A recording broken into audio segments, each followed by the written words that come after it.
ಮೊದಲಿಂದ ಈಗ ನಿಮ್ಗೆ ಕೇಳಿ ನಾವು ಇದನ್ನ ನಾವು ನಮ್ಮ ಹೊಲಕ್ಕೆ ನಾವು ಇದನ್ನ ಮಾಡ್ಬೇಕಂತ ಬೆಳವಣಿಗೆ ಈಗ ಯಾಸಿನವ್ರು ನಮಗೆ ಹೇಳಿದ್ರ ಈಗ ನಿಮ್ಗೆ ಇಲ್ಲಿ ಬಂದು ನೋಡ್ಕೊಂಡು ಹೋಗ್ರಿ ನೀವು ಅಂತ ನಿಮ್ಗೆ ತೋರಿಸಿದ್ರು. ಈಗ ನೀವು ನಮ್ಗೆ ಸಹಕಾರ ಮಾಡತ್ರಿ, ಯಾಕಂದ್ರೆ ಇದನ್ನ ನೀವು ಆಲ್ರೆಡಿ ಯೂಸ್ ಮಾಡ್ರಿ, 3-4 ಪ್ರಾಡಕ್ಟ್ ಅವ್ರದ್ದು ಯೂಸ್ ಮಾಡ್ರಿ. ಈ ಕ್ಯಾಪ್ಸಲ್ಸ್ ಅವರು ಕ್ಯಾಪ್ಸಲ್ಸ್ನು ಚಲೋ ಅದ ಅಂತ ಹೇಳಿದ್ರು. ಆ ಕ್ಯಾಪ್ಸಲ್ಸ್ ಏನು ಕೆಲಸ ಮಾಡ್ತೀರಿ ಸರ್ ನೀವು ಅವಾಗ ಯೂಸ್ ಅಂದ್ರೆ ಅದು ಬಿಳಿ ಸುಳಿ ಇದಾಕತ್ತೈತ್ರಿ, ಕಲರ್ ಹಸಿರು ಕಲರ್ ರೋಗಾದಿಗಳು ಎಲ್ಲ ಕಂಟ್ರೋಲ್ ಮಾಡ್ಕೊತ. ಬಿಳಿ ಸುಳಿ ರೋಗಾದಿಗಳು ಕಂಟ್ರೋಲ್ ಮಾಡ್ಕೊತ. ಸುಳಿ ಭಾಳ ಬೆಳಾಕತ್ರಿ, ಸುಳಿ ಒಂದು ಸ್ವಲ್ಪ ಬೆಳಾಕತ್ತಿ.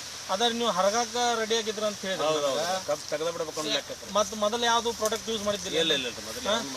ಮೊದಲು ಯಾವ್ದು ಮಾಡಿದ್ದಿಲ್ಲ. ಈಗ ಇದಕ್ಕೆ ಮತ್ತು ಮೊದಲಿಂದ ಸಿಚುವೇಶನ್ ಸ್ವಲ್ಪ ಚೇಂಜ್ ಆಗಿದೆ. ಯಾಸಿರವ್ರು ನಿಮ್ಗೆ ಈಗ ಇವ್ರಂತರೂ ರೈತರು ಹೇಳ್ಯಾರಿ, ನಿಮ್ಮ ಪ್ರಾಡಕ್ಟ್ ಏನು ನಮಗೂ ಇನ್ನೂ ಸ್ವಲ್ಪ ಏನು ಕೆಲಸ ಮಾಡ್ತೈತಿ ನಮಗೆ ಡೀಟೇಲ್ ಆಗಿ ಹೇಳಬೇಕಂತ. ಇಲ್ಲ ಟೋಟಲ್ ಇವ್ರದ ಬೆಳವಣಿಗೆನ ಕುಂತ ಬಿಟ್ಟಿತ್ತು. ಇವ್ರೇನೈತಿ ಕಬ್ಬ ನೋಡಿದ್ರೆ ಸುಮ್ಕ 15 ಎಕರೆ ಕಬ್ಬ ಎಲ್ಲ ಮಂದಿ ಮುಂದೆ ಅಸಹ್ಯ ಆಗತ್ತಿನ ಹಚ್ಕೊಂಡ್ ಕುಂತೀವಿ.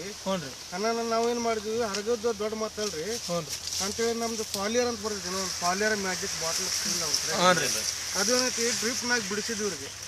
ಅದು ಬಿಡಿಸೋಣ ಫಸ್ಟ್ ಅದು ಡ್ರಿಪ್ 1 ಲೀಟರ್ ಎಕರೆಗೆ ಅದು ಫಾಲಿಯರ್ 1 ಲೀಟರ್ ಮ್ಯಾಜಿಕ್ ಬಿಡಿಸೋಣ. ಗ್ರೋತ್ ಹಿಂಗಾದ್ 8-10 ದಿವಸದಾಗ ಪೂರ ಕಬ್ಬ ಎಲ್ಲಿ ಸೈಜ್ ಆಮ್ಯಾಗ ಗ್ರೋತ್ ಎಲ್ಲ ಆಗಕತ್ತಾನ. ಮತ್ತ ಅವ್ರು ನಾವ್ ಹೇಳ್ದಂಗ ಬಯೋ ಹ್ಯೂಮ ಮಿಸ್ಟರ್ ಪಾಸ್ ಅಗ್ರಿಟ್ಯಾಬ್ ಎಲ್ಲ ಅಪ್ಲೈ ಮಾಡಕತ್ತಾನ. ಕಬ್ಬ ಡೇ ಬೈ ಡೇ ಚೇಂಜಸ್ ಆಗತ್ತ.